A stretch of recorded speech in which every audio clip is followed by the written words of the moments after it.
Also, from inmates to ISIS, how coalition prisons in Iraq turned into recruiting centers for terrorists. And the latest lone wolf threat, chatter that ISIS is targeting law enforcement in this country. We come right back, how coalition prisons in Iraq have become a breeding ground for ISIS brutality and why some people fear things could get much, much worse. Stephanie, thank you very much for that. It is a frightening thought that ISIS was created in prisons. Where will they turn next? So joining me now to discuss is David Gartenstein-Ross of the Foundation for Defense of Democrats and CNN's terrorism analyst Paul Cruikshank, the co-author of Agent Storm, My Life Inside Al-Qaeda and the CIA. So, David, we started, just discussing the issue here, among our producers, and we found one common theme among some of the people who had become radicalized here in the United States, and that some of them had been to prison, and when they came out of prison, they seemed to be more radicalized. So are prisons ripe breeding grounds for recruiting terrorists, the recruitment of terrorist organizations? It certainly makes sense when you think about the prison environment. It's an environment where inherently people there are isolated from society. A lot of them are looking for an excuse or looking for a change in their lives. I actually did a research on this back in 2009 and found that despite the fact that prisons really seemed to be an ideal breeding ground, at that point it really hadn't metastasized in any significant way. The number of prisoners involved in plots was relatively small. And part of that, at least for Western prisons, is that, number one, you might get people who already are under surveillance or on law enforcement radar. And secondly, there might be people who, due to their criminal past, are thought to not work well with an organization. But it's certainly something we should keep our eyes on. Paul, I want to hear, you're nodding your head here. What do you think? Is ISIS likely to recruit in U.S. prisons?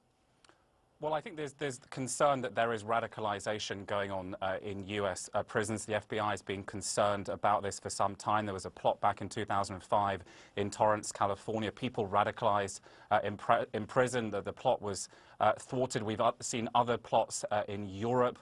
The terrorist attack in Brussels in May of this year, carried out by a French ISIS fighter. Well, this guy was radicalized in a French prison before joining the group in Syria. So real significant concern about this on both sides of the Atlantic, Don. Paul, I have another question for you. Today, this involves the FBI, and the Joint Department of Homeland Security bulletin obtained by CNN says that ISIS members are ramping up chatter on extremist forums and social media, calling for acts of violence against the FBI, investigators, against police officers, U.S. troops, and in at least one threat, members of the media. And today, police in London arrested 3 men on terror-related charges. Is an attack in the West, in your belief, is it inevitable?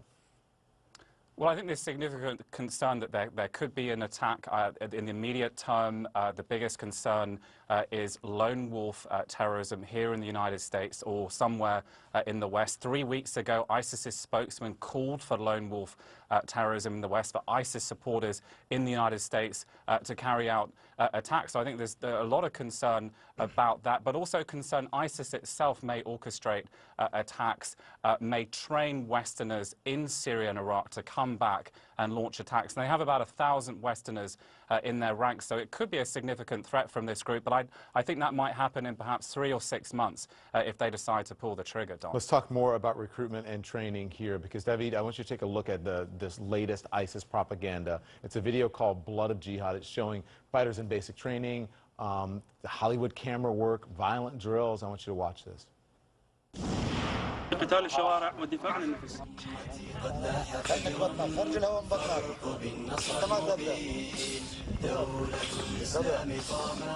So, David, who are these propaganda videos aimed at, and who are they attracting?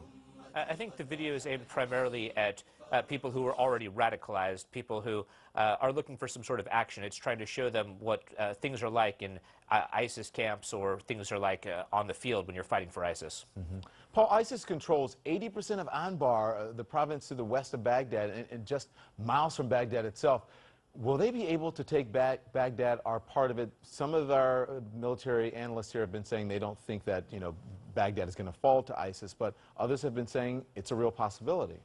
I don't think there's any real possibility that Baghdad is going to fall to ISIS. The Iraqi army units are just too strong there. You also got all the Shia militia there. They're not going to allow ISIS to take over control of all of Baghdad. I don't think that's going to happen, but I think there is a real possibility that ISIS could take control of the whole of Anbar province. They're trying to take control of two major towns there, Ramadi and Haditha. They're trying to cut those towns off from Baghdad so that they can take them. And if they are able to take them, then they'll have unbroken supply lines stretching right from Raqqa in Syria, their headquarters town, all the way to the edges of Baghdad. So I think there'll be some concern perhaps about the airport perhaps coming under threat from ISIS, artillery rounds. Obviously, that's very crucial to all this American aid coming into the Iraqi military and American diplomats and advisors being able to get in and out of the capital, Don.